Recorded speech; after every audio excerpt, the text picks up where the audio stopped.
Hello everyone and welcome to Route 101, the Premier Battle Network's premier podcast. In this podcast, we're going to be teaching you new trainers mainly the ins and outs of Pokemon throughout the journey of this podcast per se. We're going to have guests here and there, topics varying from different things, and today we're going to talk about the first major decision in your gameplay. So in your journey, it has to start somewhere. Then we're going to take the Kanto region, for example. The Kanto region, obviously premiering in the very first games, Red and Green in Japan, and then Red and Blue and Yellow when they came to America. In the games, you're, aside from Yellow, obviously, we'll get to that one, you're presented with the choice of your starter: Bulbasaur, Squirtle, and Charmander. And in Yellow, you get Pikachu. Yellow is a little bit of a different story because Yellow was made to kind of mimic the anime, so that's kind of an outlier. But typically your journey, you're going to get the choice between 3 starters instead of just one. In Johto, it was Feraligatr, Chikorita, and Cyndaquil. In Hoenn, it was Torchic, Mudkip, and Treecko. Forgot his name for a minute, I'm sorry. And so on and so forth. So depending on your game, it's going to be a different Pokemon. The more recent games, in Scarlet and Violet, it was Quaxly, Sprigatito, and Fuecoco. Now, you're typically given the choice between, well, you're always going to be given the choice between a grass, a water, and a fire. In Kanto's case, grass being Bulbasaur, water being Squirtle, and Charmander being fire. Kind of a rock, paper, scissors aspect going. And in that game, depending on what you chose, your rival would choose this Pokemon that's stronger to yours. And in more recent games, your rival chooses the Pokemon that's weaker to yours. But how do you determine what starter you use? That's a good question. Typically, you'll want to, if you're an experienced player, you kind of build your team beforehand. You know what you're getting into, you know what you want, and you pick your starter accordingly. Or maybe you ditch your starter at some point because you have a bigger plan in mind, but typically you keep your starter. Now, you have to think. Are you thinking short term, or are you thinking long term? In Kanto's case, when I started playing as a kid, I always thought short term. I get to Brock, who's a rock type gym leader. It's like, okay, I'll choose Squirtle because Squirtle beats Geodude and Onix. And then I get to Misty, who's a water type, and I was like, well, I should have chose Bulbasaur because Bulbasaur can take out both of them. So I'd restart the game, I'd choose Bulbasaur, and then I'd get to the third gym and would get beat basically by with both of the choices that I had made. So, but by that point, you would have had picked up a couple different Pokemon to counteract the gyms. I was naive and I only raised my starter, so I never did that in the first generation. I do that now. Then there's always thinking long term, by thinking about the Elite Four and the Champion. What would help me go that far? And the Champion in Blue and Red is your rival. So, spoiler alert if you haven't played the game. Now, by this point, you probably should have, but that's okay. You're new, and that's why you're here. So what is the best starter? This is an objective question. There is no definitive best starter. Some people think about it different ways. For some people, it's Bulbasaur because of the support. And some people think Bulbasaur is the best one to go for because then your rival can't use Bulbasaur to use it against you. Some people think that Blastoise is the best starter because it's better suited for the region and it's stronger and bulkier. Some people like a challenge and they like Charizard more than the rest of them, so they'll choose Charmander because that way they'll get their Charizard and they'll have their favorite Pokemon, and that's perfectly fine. You can choose whoever you want to. There is no right or wrong answer when it comes to your starters. So how do you build a team around your starters is the next question, really. So, typically, you'll want to get a Pokemon down the line that would counteract your starter's weakness. So, for instance, you chose Bulbasaur.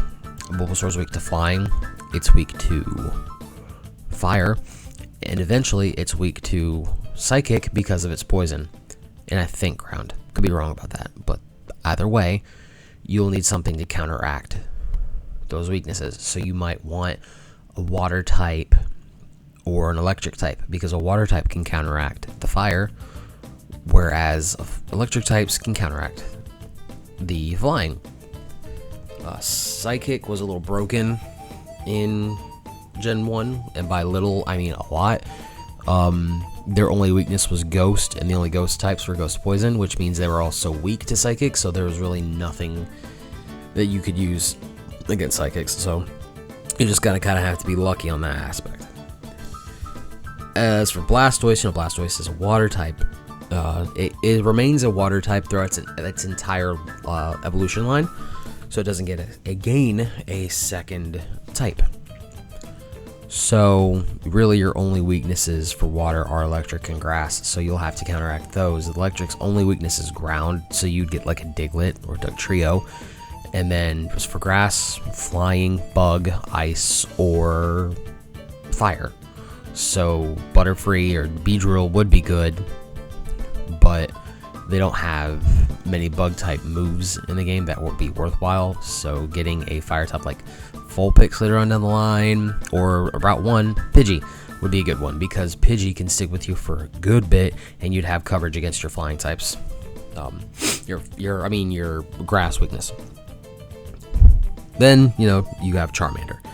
Charmander is a little bit hard mode. He's not completely suited for the region, but he has his Utises. When he evolves into Charizard, you'd think it'd be a fire dragon, but he ends up being a fire flying, which is okay.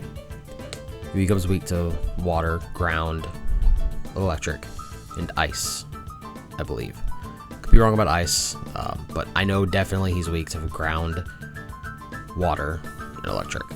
So you'd have to get your coverage for that Pokemon. So as I said, he's a fire flying, so you'd need a ground type. He's weak to water, ground, and electric. So you'd need a ground type probably to cover the electric weakness, or a grass type, or an electric type to cover the water. Water is also good for ground, and grass is also good for ground for your coverage. So you really got to think. But another good Pokemon to have on the team, and I have to plug this guy, is Tauros, because apparently Tauros was really good in Gen 1. This was before the special split, or the special physical split happened in Gen 4, where types had specific special or physical attributes. So normal type moves were all physical moves, fire type moves were all special moves, and they relied on the special stat versus the physical stat. So Hyper Beam, whereas you don't physically touch the opponent, was treated as a physical move, and Tauros had a high physical attack stat, meaning Tauros could do a lot of damage in Gen 1, and he was very sought after. So Tauros would be good for your team, but we're talking about starters, right? So that's the basic, like, how to build kind of around your starters. But now you got to think, do you want to do more with your team? Do you want your starter to be the star of your team, or do you want it to be the support of your team? So how do you choose for that? Well, let's look at the MMO. Okay, the MMO classes. You have your tanks, your supports, or your DPS. So treat your team around that. This is what I do. So pick whoever is the star of your team. I always view Blastoise as the tank, Charizard as the DPS, and Venusaur as the support. I know technically Venusaur could be a DPS as well, but for this instance, I'm just going to say support. So you got things like Poison Powder, Stun Spore, Sleep Powder, and Leech Seed. All these things do various things, like, put your opponent to sleep, poison your opponent, paralyze your opponent, or Leech Seed will sap health from your opponent and give it to you, so you'll heal over time. That also will work and give HP to the rest of your Pokemon should they be in battle as well, as long as the one who got leech seeded is in battle too. Now, I mentioned sleep, paralysis, and poison. What are those? Those are status effects that you can inflict to your opponent or can be inflicted to you. There are multiples of them. There are sleep, paralysis, poison, burn, freeze, and confusion. They do various different things as well. So sleep obviously puts your Pokemon to sleep for about 2 to 5 turns. Paralyze lasts into the rest of the battle, and then after the battle until you heal your Pokemon. The same for poison and burn. And confusion obviously confuses your Pokemon, and there's a chance that every turn your Pokemon hits itself in confusion and does damage to itself. It can snap out of confusion about the same time frame as it would with paralysis. Frozen renders your Pokemon immobile for the duration of its freeze. Different generations affect it differently. Apparently in Gen 1, I never got frozen Gen 1, so apparently it lasts the entire battle, but typically your Pokemon will thaw out if it's hit with a fire move or over time. Paralyze gives you or your opponent the paralyzed condition, and it lowers your speed. So if you're faster than your opponent, chances are you're going to go last, and you're probably going to get paralyzed, so you won't be able to move. Poison takes damage away from you at the end of your turn, and it also inflicts you outside of battle if you don't heal, which can be detrimental. And in the first few generations, you could faint outside of battle because of the paralyzed condition. Burn works the same way, but it doesn't work outside of battle. So you will get your HP sapped at the end of every turn with the burn condition, and your attack goes down when you're burned as well, which is something that you're not told. You're not even told about the speed stat either with paralyzed. So that's something that you really just have to learn as you go, which is what I'm here for, to tell you. I can't think of any other status conditions, and if I missed one, I'm sorry. But those are other things you have to look into as well. Charizard's good with burning, and Venusaur's good with the other status conditions except for freeze and confusion. You can pick up Pokemon along your journey to help with that. A couple moves to look out for if you want to do those are Thunder Wave for paralysis. Swagger in Gen 2 and onward was good to confuse your opponent. Will-O-Wisp was good for burning in Gen 3 onward, I believe, but a lot of fire moves did have the chance to burn your opponent as well. Toxic is a really great poison move, as every turn that your Pokemon's poisoned, the poison gets worse, which isn't typical for poison, but only for toxic. So you can do a toxic stall against your opponent, and every turn they'll lose more and more HP as they go. Venusaur has access to Stun Spore, Poison Powder, and Sleep Powder, so it has a chance to do all 3 of those status conditions to your opponent. Thunder Wave, good for paralysis if I haven't already said that. All ice moves have a chance to freeze. There's not one typical that just freezes, to my knowledge, and I could be wrong. So that is what you have to look for as far as the status conditions. But that's a more complex side of the battling, more complex side of building your team. So when you're starting your journey, that's not really something you're going to learn about. But one thing you do want to pay attention to are moves that boost your stats and support your Pokemon or debuff your Pokemon. Buffing or debuffing, as a lot of MMOs or games talk about. For instance, when you start your journey, your Pokemon should typically have 1 or 2 or 3 moves. It'll have Tackle or Scratch, it'll have Leer or Growl, and it might have a move that's its element. So it might have Vine Whip or Razor Leaf or something similar to that, but typically not all the time. But Leer and Growl are moves that debuff your opponent. So Growl will lower their attack, Leer will lower their defense, and which is good in the long run, because the more you lower their defense, the stronger you will be. And if you lower their attack, the weaker they'll be. And it'll take them longer to chip away at your HP, which is something that a beginner doesn't pay attention to, because when you look at your team and you're building it and you want to be able to beat everybody, you're like, I need strong attacks. I don't need things that waste turns. And you're right, but you also kind of want to pay attention to setup moves. We'll get into that at a later date as far as like complex setting up for the battle, because there's a whole other side of Pokemon battling that deals with that. Then today we're only focusing on the beginning of your journey, as far as then with the starters.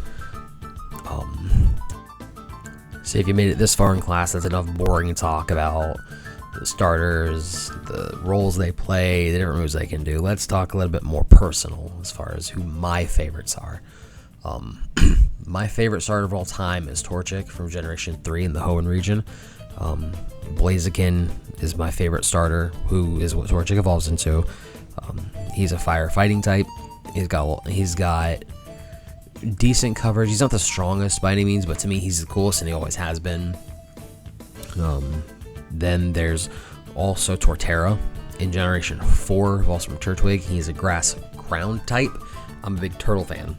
I like turtles, specifically tortoises, and that's what he is. He is he's a good boy. I've had a lot of success with him. I've had a lot of fun using him. Swampert's another one of my favorites too. I can technically consider Eevee a starter, because as I mentioned earlier, there are a couple of games that force your starter, like Yellow, Let's Go Pikachu, Let's Go Eevee, Coliseum, and XD. Your starters are given to you without a choice. In Let's Go Eevee, your starter is an Eevee. In XD, it's an Eevee. With Coliseum, it's Umbreon and Espeon. And I love Eevee. It's my favorite Pokemon of all time. So technically, Eevee could be considered one of my favorite. Excuse me.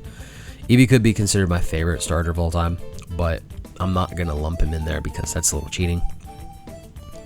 Other good ones: Greninja's a popular one. Charizard's a popular one. It seems like this time around in Scarlet and Violet, the popular ones fight Coco, but that really is not a standout favorite.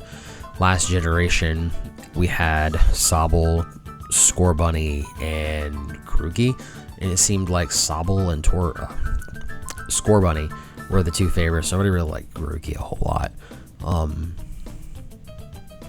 Yeah, that's kind of personal for me. Like, I feel like I'm kind of biased though towards Torchic and Swampert and even Trico, because my favorite games were Gen 3, Ruby and Sapphire. And those are just my favorite because of that, because of nostalgia, because of the memories that I have with them. My favorite Gen 1 when I started playing was Blastoise, and always has been. If I had to go through the regions and say who they were: Blastoise from Gen 1, Typhlosion from Gen 2, Blaziken from Gen 3, Torterra from Gen 4, Serperior from Gen 5. Gen 6 is Greninja. Decidueye from Gen 7. Inteleon from Gen 8. And honestly, Masquerada from Gen 9, the grass starter. Those are my favorites. Those are the ones I've chose or use more frequently than the rest of them. But like I said, there are no right or wrong answers for your starter. Go with the one that you like the most. Go with the one you have a gut feeling you're going to like the most. Don't let a meta ruin your gameplay, because a lot of people are going to say, well, you need to go with this starter if you really want to play the game right, because a lot of time they're either competitive players or they're Nuzlockers and I'll get into that in a second, but they're competitive players or Nuzlockers who have played for a very long time and know the best team to use and know the best starter to choose for those runs. Competitive obviously meaning they play this game, they play this game for a long time, they're ranked battlers, they take it seriously, and there's nothing wrong with that at all. I've dabbled in that myself from time to time. Or they're Nuzlockers, and Nuzlocke is a gameplay where when a Pokemon faints, it dies, you can't use it anymore, and once all your Pokemon faint, then your run is over. There's more rules that go into that, but that's not something you should learn right now as a new player. Nuzlocking comes later down the line. Nuzlocking is fun. I've done Nuzlocks myself. They're an extra rule set to, give you something extra to do to play Pokemon, extra challenge, because you've played all the games. The games are easy, add an extra challenge to it. Nuzlocke is that. And so people will choose the best starter for a Nuzlocke run because the starter determines a lot. But for your first playthrough, if you're a new player, don't focus on what's the best one. Focus on the one you like the most. Focus on the one you want to use the most, and do that for building your entire team. It's okay to want to go meta, but don't focus on what people say are the strongest ones, because then you're going to miss out on Pokemon you're really going to like. If you want to go for the Dragonite in any game, that's fine. Go for Dragonite. But don't only focus on Dragonite, because then you might find the Tauros that you overlooked, or you might not find the Weepin' Bell or the Victory Bell that you might like. They might not be strong, but you might like using them because they're different, and you grow and attach to them. Same with me in Gallade. I used Gardevoir in Gen 3 onward for so long. I slept on Gallade. I finally used Gallade, and it became one of my favorites to use on the team to this day. Same with Emolga from Gen 5. I never used Emolga in my life. I finally used one in Gen 6 or 7. I can't remember exactly which one. And it became one of my favorites on the team because of a combo it could do that I never knew about and nobody ever told me about. So I found that on my own. I loved it. Stuff like that I suggest you do on your first playthrough. But that's it for me. That's it for this show. I hope you learned something from this, and if you lasted this long, you probably enjoyed the podcast, and if you did, leave a like, leave a subscribe. Let me know in the comments what you want to hear about more, what you want to learn about for next class. I'm Aaron, and I hope you all have a wonderful day.